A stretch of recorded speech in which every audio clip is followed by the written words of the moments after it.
প্রিয় শিক্ষার্থীবৃন্দ, আপনাদের সবাইকে অনেক অনেক আহ, অনেক অনেক ওয়েলকাম জানাচ্ছি, শুভেচ্ছা জানাচ্ছি। আজকে আমরা মনোবিজ্ঞানের প্রথম ক্লাসে একত্রিত হয়েছি। মনোবিজ্ঞান কোর্সটি আপনাদের চতুর্থ বিষয় হিসেবে আপনারা গ্রহণ করেছেন বা অনেকেই করবেন। তো সেক্ষেত্রে আজকে আমাদের প্রথম ক্লাস অনুষ্ঠিত হতে যাচ্ছে এবং আমরা জানি যে তথ্য প্রযুক্তির অগ্রগতি কল্যাণে আমরা এই মহামারীর সংকটের মধ্যেও কিন্তু অনলাইনে আমাদের ক্লাস কার্যক্রম করতে পারছি এবং এই জন্য সংশ্লিষ্ট সকলকে কর্তৃপক্ষের এবং এর জন্য উদ্যোগী যারা এটি ব্যবস্থা করে দিয়েছেন তাদের সকলকে আমি আমার পক্ষ থেকে অনেক অনেক ধন্যবাদ জানাচ্ছি। তো আজ আমরা মনোবিজ্ঞান প্রথম পত্র ক্লাসে আপনাদের সামনে আমি আছি। ক্লাসরুমে আজকে আসলে খুবই স্মৃতি কাতর হওয়ার মতো একটি দিন। প্রতি বছর এই দিনটিতে নতুন নতুন আপনাদের এই নবীনদের সামনে দাঁড়িয়ে পরিচিত হতে, আপনাদেরকে জানতে এবং নিজেকে তুলে ধরতে দুটোই আমার খুব ভালো লাগে। আর আপনাদের সাথে আমার স্টুডেন্টদের সাথে আমি দেখেছি যে ঢাকা কলেজের ছাত্র যারা আপনারা, তারা অনেক মেধাবী ছাত্র। এই মেধাবী মুখগুলো দেখতে সবসময় আমার তাদের সম্পর্কে জানতে অনেক ভালো লাগে।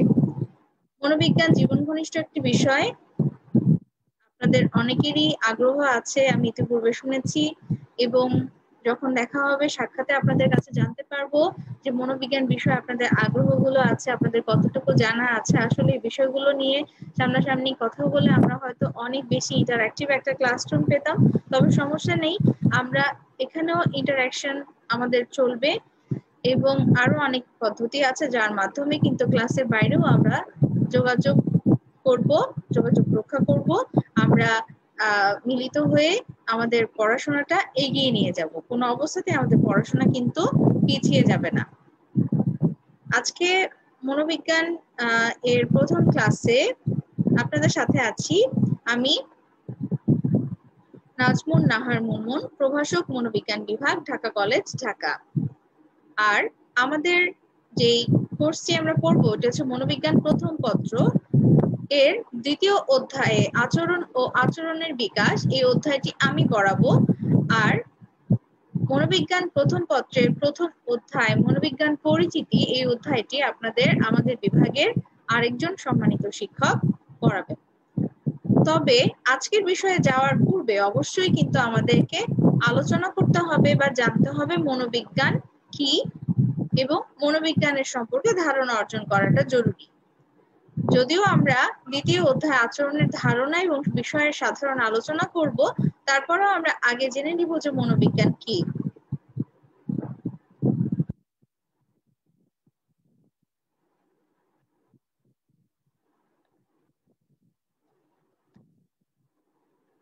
মনোবিজ্ঞান ক্লাসের জন্য আপনাদের প্রয়োজন হবে বোর্ড কর্তৃক জাতীয় শিক্ষাক্রম ও পাঠ্যপুস্তক বোর্ড কর্তৃক অনুমোদিত মনোবিজ্ঞানের বই।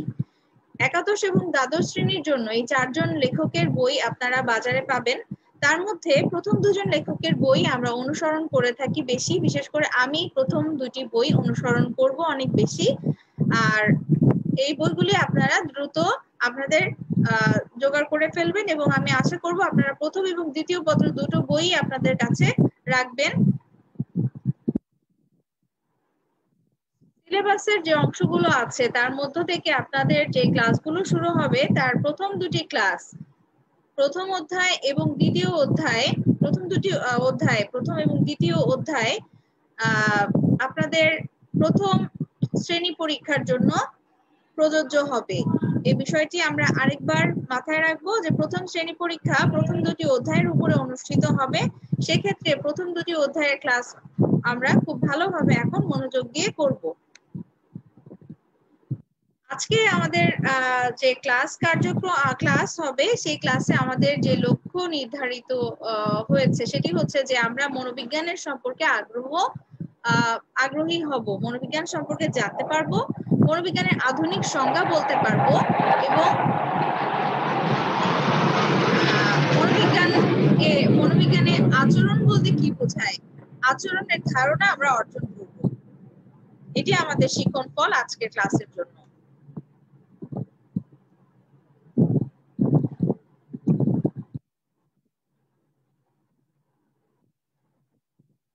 এখানে আপনারা দেখতে পাচ্ছেন যে এখানে লেখা আছে সাইকোলজি। বানানটা একটু অদ্ভুত লাগে, শুরুতেই পি দিয়ে শুরু হয়। আর আমরা এই বানানটা একটু স্মরণে রাখার জন্য একটা টেকনিক ফলো করতে দেখি, সেটি হচ্ছে যে এখানে পি সি চ লো যাই এভাবে লেখা আছে। এটা লেখার অর্থ হচ্ছে যে আপনারা যাতে সাইকোলজির বানানটা আর কখনো জীবনে ভুল না করেন, এই জন্য একটা সংকেত হিসাবে এই শব্দটা ব্যবহার করা হয়। সাইকোলজির উৎপত্তি নিয়ে একটু বলবো, সেটি হচ্ছে সাইকোলজি শব্দটি দুটি গ্রিক শব্দ থেকে এসেছে, একটি হচ্ছে সাইক এবং অন্যটি লোগোস। সাইক শব্দের অর্থ হচ্ছে আত্মা এবং লোগোস শব্দের অর্থ বিজ্ঞান। তাহলে আমরা বলতে পারি যে সাইকোলজিকে বলা হয় আত্মা সম্পর্কিত বিজ্ঞান। আপনারা একটু লক্ষ্য করে দেখেন যে সাইকোলজির উৎপত্তি গতভাবে এটি গ্রিক শব্দ থেকে এসেছে, সাইক এবং লোগোস এই শব্দ দুটো। তার মানে গ্রিক অনেক আগে থেকেই কিন্তু এই বিষয়টি নিয়ে কাজ হচ্ছে, এবং এই কাজ যখন শুরু হয়েছিল, মনোবিজ্ঞানের যাত্রা যখন শুরু হয়েছিল, তখন মনোবিজ্ঞানকে সংজ্ঞায়নের প্রয়োজন এভাবে করা হয়। কিন্তু তখনকার দিনে মানুষ আত্মায় বিশ্বাস করত। ধীরে ধীরে দেখা যায় যে আত্মা এর অস্তিত্ব আমরা সঠিকভাবে আমাদের বায়োলজিক্যাল বিং হিসেবে আমাদের মানুষ এবং প্রাণীর শরীরে খুঁজে পাওয়াটা খুব কঠিন হয়ে দাঁড়ায়। সেক্ষেত্রে এই যে মনোবিজ্ঞানের সংজ্ঞা, এটি সময়ের সাথে সাথে পরিবর্তিত হয়েছে। আমরা যদি মনোবিজ্ঞানের একটি বর্তমান সংজ্ঞার দিকে তাকাই, তাহলে আমরা দেখব, আপনারা আপনাদের বইগুলোতে দেখতে পাবেন প্রথম অধ্যায়ে মনোবিজ্ঞানের সংজ্ঞা দেয়া আছে। Psychology is the science of human and animal behavior and mental process. অর্থাৎ মনোবিজ্ঞান হলো মানুষ এবং প্রাণীর প্রধানত মানুষের আচরণ ও মানসিক প্রক্রিয়ার বিজ্ঞানসম্মত আলোচনা। এখন এই যে মনোবিজ্ঞানে তাহলে আমরা দেখতে পাচ্ছি যে মানুষ এবং প্রাণীর প্রধানত মানুষের আচরণ, মানসিক প্রক্রিয়া নিয়ে এটি সায়েন্টিফিক ভাবে স্টাডি করে। তো এই সংজ্ঞাটা কিন্তু একদিনে আসেনি, এই সংজ্ঞাটা আসতে অনেক সময় নিয়েছে। বর্তমানকালে এই সংজ্ঞাটি গ্রহণযোগ্য সংজ্ঞা মনোবিজ্ঞানের ক্ষেত্রে। এবং আমি আপনাদের জন্য একটু বলি যে মনোবিজ্ঞানকে এই উৎপত্তিগতভাবে আত্মার বিজ্ঞান বলা হলেও বর্তমানে আধুনিক উন্নত দেশগুলোতে বা বর্তমানে বিভিন্ন ইউনিভার্সিটিতে, বিভিন্ন মেডিকেল কলেজে আপনারা দেখতে পাবেন একে বিহেভিয়ারাল সায়েন্স বা আচরণ বিজ্ঞান বলা হয়ে থাকে।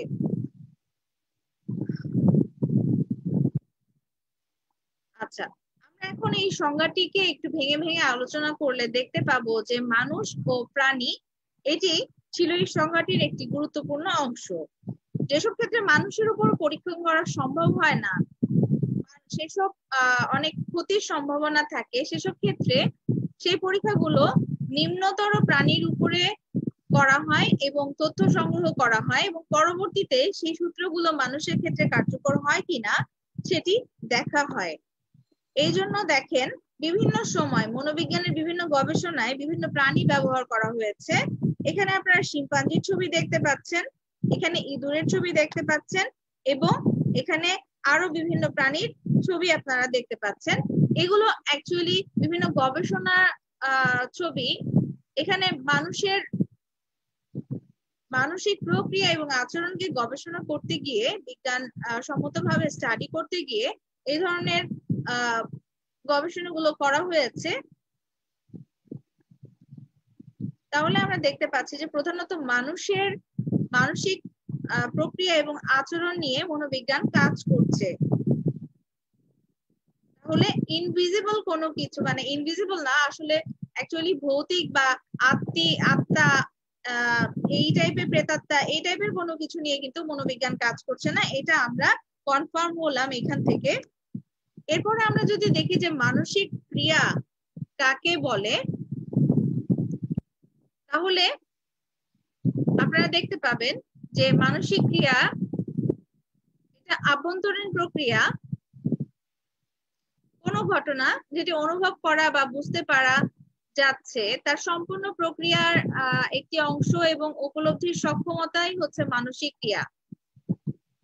মানসিক ক্রিয়া বলতে একজন ব্যক্তির অনুভব করার ক্ষমতাকে বোঝায়, বোঝার ক্ষমতাকে বোঝায়, বা সিদ্ধান্ত গ্রহণ বা এক্সিকিউশন, সেটাকে বাস্তবায়ন, সেই ক্ষমতাকে বোঝানো হয়ে থাকে। অন্য ভাষায় নিজের সক্ষমতা দিয়ে কোনো সম্ভাব্য ঘটনাকে ভিন্ন ধারায় বিবেচনা করার এবং অনুভব করার ক্ষমতাকেও মানসিক ক্রিয়া বলা হয়। যে কোনো কিছুতে যখন আমাদের মনোযোগ নিবিষ্ট করতে হয় এবং আমাদের জানতে হয়, শিখতে হয়, বুঝতে হয়, করতে হয়, সেইটার জন্য পিছনে ক্রিয়াশীল যে জ্ঞানীয় প্রক্রিয়া, সেটাকে আমরা মানসিক প্রক্রিয়া বলে থাকি। কি কি মানসিক প্রক্রিয়া মানুষের ঘটে থাকে উদাহরণে দেখেন, এখানে দেয়া আছে ছবির মাধ্যমে অনেকগুলো ইমোশন এবং অ্যাক্টিভিটিস আমাদের বোঝানো হচ্ছে, এবং মাঝখানে দেয়া আছে ব্রেইনের ছবি। অর্থাৎ ব্রেইন কিন্তু এটার একটা উৎস বা গুরুত্বপূর্ণ উৎস। ব্রেইনের সাথে মানসিক প্রক্রিয়ার অনেক সংযোগ রয়েছে। আরেকটা ছোট্ট টাস্ক আমি হয়তো ক্লাসে থাকলে আপনাদেরকে করতে বলতাম, সেখানে আমরা দেখতে পেতাম যে মানসিক প্রক্রিয়া কাকে বলে।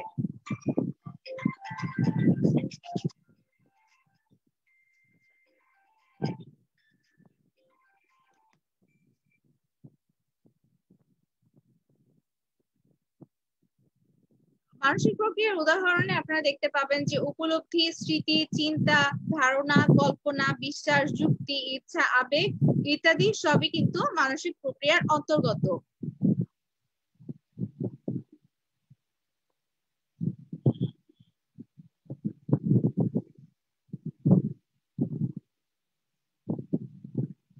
আচ্ছা, এখন আমরা আলোচনা করব আচরণ বিষয়ে। আমরা আমাদের সংজ্ঞায় দেখেছিলাম যে আচরণের কথা বলা হয়েছে। আচরণ কি?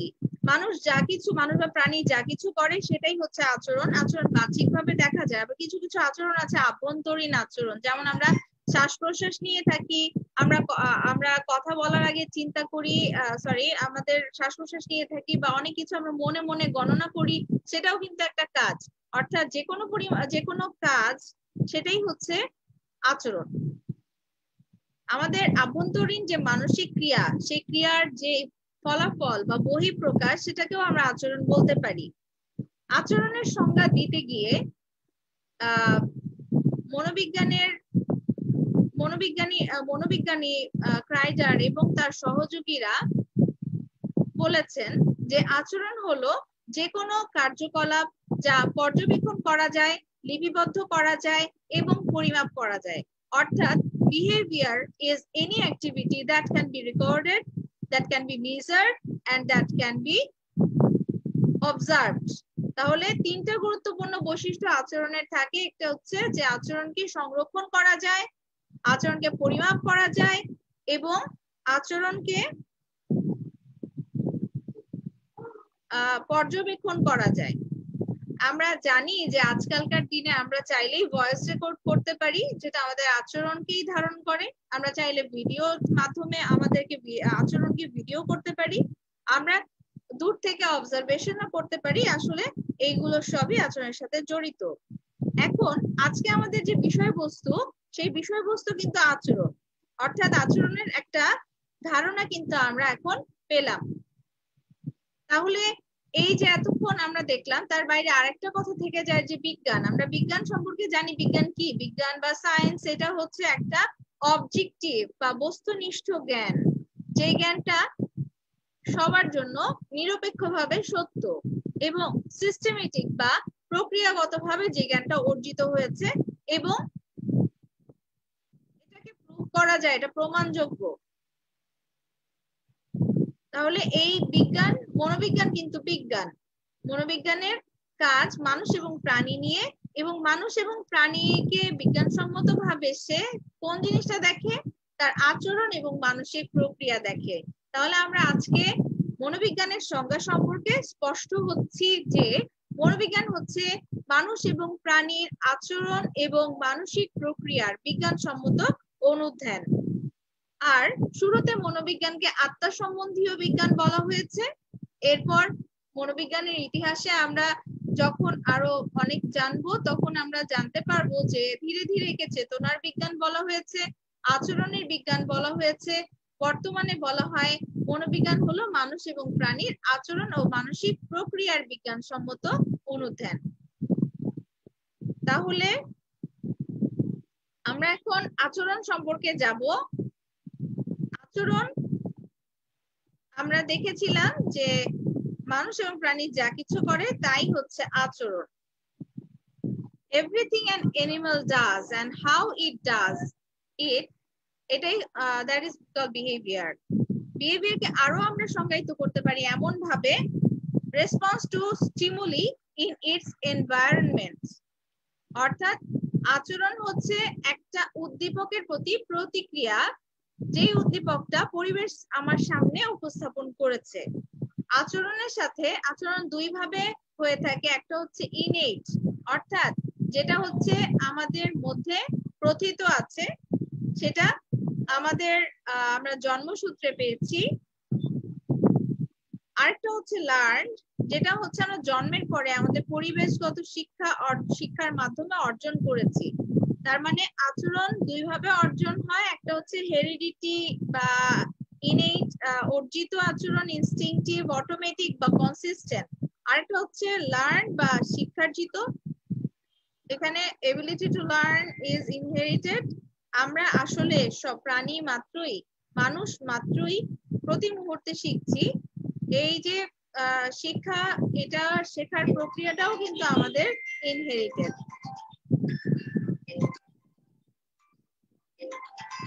এবং এই শিক্ষণ প্রক্রিয়া কিন্তু সারা জীবন ব্যাপী চলতে থাকে।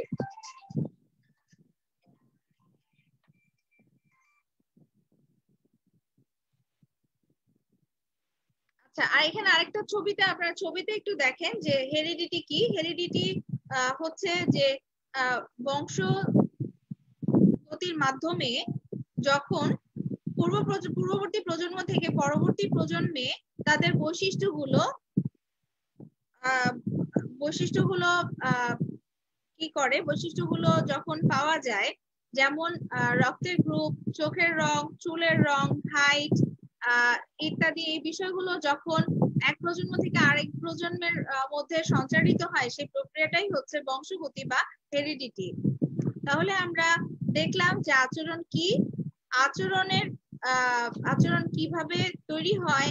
এখানে আমরা দুটো ফ্যাক্টর দেখলাম, যে একটা হচ্ছে অর্জিত এবং আরেকটি হচ্ছে আমাদের বংশগত। এখন আমরা দেখব যে আচরণকে কয়ভাবে ভাগ করা যায়। আমরা প্রথমেই আলোচনা করব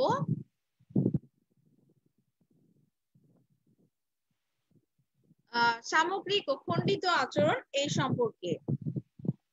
আমি আপনাদের যদি ক্লাসরুমে ক্লাস নিতাম, তাহলে যখন বোর্ডে লিখতাম, তো এই বোর্ডে লেখার সময়টা আমার একটা আচরণের ছোট অংশ, এটাকে আমরা খণ্ডিত আচরণ বলবো। কিন্তু পুরো সময় জুড়ে আমি যে আপনাদের সাথে ক্লাস নিতাম, সেটাকে আপনারা আবার মূল্যায়ন করতে পারতেন। তো এই যে পুরো সময়ের আমার ক্লাস নেয়া, এটা হচ্ছে আমার সামগ্রিক আচরণ। আরেকটা উদাহরণে যদি আমরা দেখি, তাহলে একটি ফুটবল খেলার দেখার সময় ফুটবল একজন প্লেয়ার পুরো ফুটবল খেলাটা সময় একজন খেলোয়াড়ের আচরণকে আমরা সামগ্রিক আচরণ বলতে পারি, এবং ওই খেলার একটি নির্দিষ্ট মোমেন্টে তার যে আচরণটা, সেটাকে আমরা খণ্ডিত আচরণ বলতে পারি। যেমন একটা ভিডিও আপনারা হয়তো অনেকে অনেকবার দেখেছেন, সেটা হচ্ছে ম্যারাডোনার সেই বিখ্যাত একটা গোল দেয়া। তো এই যে ওই বিখ্যাত গোল দেওয়ার সময়টুকু হচ্ছে তার একটা খণ্ডিত আচরণ, আর ওই পুরো খেলাটা খেলার সময় তার যে আচরণগুলো ছিল, আমরা ইন টোটাল সেটাকে সামগ্রিক আচরণ বলতে পারি। এখন আমরা আসি আরেক ভাবে যদি ক্লাসিফাই করি, তাহলে ঐচ্ছিক এবং অনৈচ্ছিক আচরণ। ঐচ্ছিক আচরণ বলতে ব্যক্তি চাইলে যে আচরণগুলোকে নিয়ন্ত্রণ করতে পারে সেগুলো হচ্ছে তার ঐচ্ছিক আচরণ। যেমন আমি এখন শুয়ে আছি, চাইলেই উঠে বসতে পারবো, হাঁটতে পারবো, এগুলো হচ্ছে আমার ঐচ্ছিক আচরণ। কিন্তু চাইলেই আমি আমার শ্বাস প্রশ্বাস থামিয়ে রাখতে পারবো না, এটা আমার অনৈচ্ছিক আচরণ। বাহ্যিক ও আভ্যন্তরীণ আচরণ, যে আচরণগুলো আমাদের বাইরে থেকে দেখা যায় সেটা বাহ্যিক আচরণ, আমি কথা বলছি আপনারা দেখতে পাচ্ছেন। আভ্যন্তরীণ আচরণ, এই কথার পেছনে আমার ভেতরে থট প্রসেস চলছে, আমার ভেতরে অনেকগুলো প্রক্রিয়া চলছে, সেইগুলো হচ্ছে আভ্যন্তরীণ আচরণ। আর নিচে আরেকটা ছবিতে আপনারা দেখতে পাচ্ছেন যে ফ্যাক্টরস ইনফ্লুয়েন্সিং আওয়ার বিহেভিয়ার, অর্থাৎ যে সমস্ত বিষয়গুলো আমাদের আচরণকে প্রভাবিত করে সেই উপাদানগুলোর মধ্যে রয়েছে আবেগ, চিন্তা, আমাদের শারীরিক অবস্থা এবং সামাজিক যে কনটেক্সট বা পরিস্থিতি, এগুলো দ্বারা আমাদের আচরণ নির্ধারিত হয়ে থাকে। যে কোনো মুহূর্তের একটি আচরণকে সংজ্ঞায়িত করতে গেলে বা বুঝতে গেলে আমরা এই চারটা, ওই মুহূর্তে তার ইমোশন কেমন ছিল, তার থট প্রসেসে কি ছিল, তার ফিজিওলজি কি ছিল এবং সোশ্যাল কনটেক্সট কি ছিল, এইগুলোকে অ্যানালাইজ করতে পারবো। এগুলো দ্বারাই তার আচরণ নির্ধারিত হয়। আচরণের উপরে প্রভাব বিস্তারকারী দুটি বিষয় রয়েছে, একটি হচ্ছে শিক্ষণ এবং অন্যটি হচ্ছে পরিপক্কতা বা পরিণমন। শিক্ষণ হচ্ছে আমাদের অভিজ্ঞতার মাধ্যমে অর্জিত যে স্থায়ী বা স্বল্পস্থায়ী বা অস্থায়ী পরিবর্তন আচরণের ঘটে, সেটাকে আমরা শিক্ষণ বলি। আর পরিপক্কতা বা পরিণমন বলতে বংশগতির প্রভাব খুবই গুরুত্বপূর্ণ।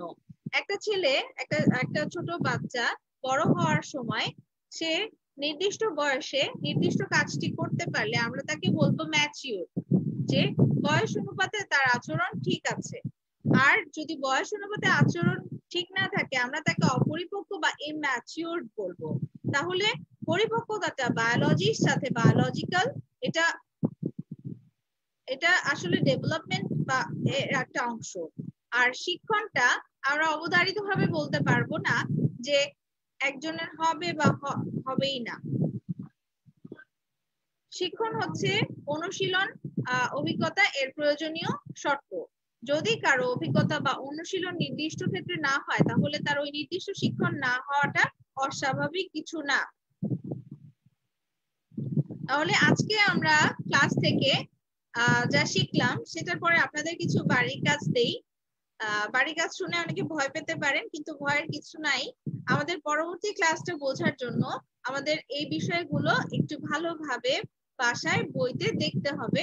আপনারা বইতে অংশগুলো খুঁজে পড়বেন, বোঝার চেষ্টা করবেন। কোনো প্রশ্ন থাকলে আপনারা অবশ্যই মন্তব্য করবেন এবং খুব শীঘ্রই আমরা এমন একটা সিস্টেম ডেভেলপ করব যেখানে আপনাদের ক্লাস সম্পর্কিত প্রশ্নগুলো আপনারা করতে পারবেন এবং আমি আপনাদেরকে উত্তর দিতে পারবো, বুঝতে পারবো যে আপনাদের কোথায় কোথায় সমস্যা হচ্ছে বা বুঝতে অসুবিধা হচ্ছে, সেগুলো আমরা ওভারকাম করার চেষ্টা করব। মনোবিজ্ঞান এর আধুনিক সংজ্ঞাটি আপনারা অবশ্যই দেখবেন। আচরণ বলতে কি বুঝো, আচরণ সম্পর্কে আপনারা পড়বেন বই থেকে, এবং মানসিক প্রক্রিয়া কাকে বলে, এই তিনটি প্রশ্ন আপনারা বই থেকে উত্তর খুঁজে রেডি করে রাখবেন।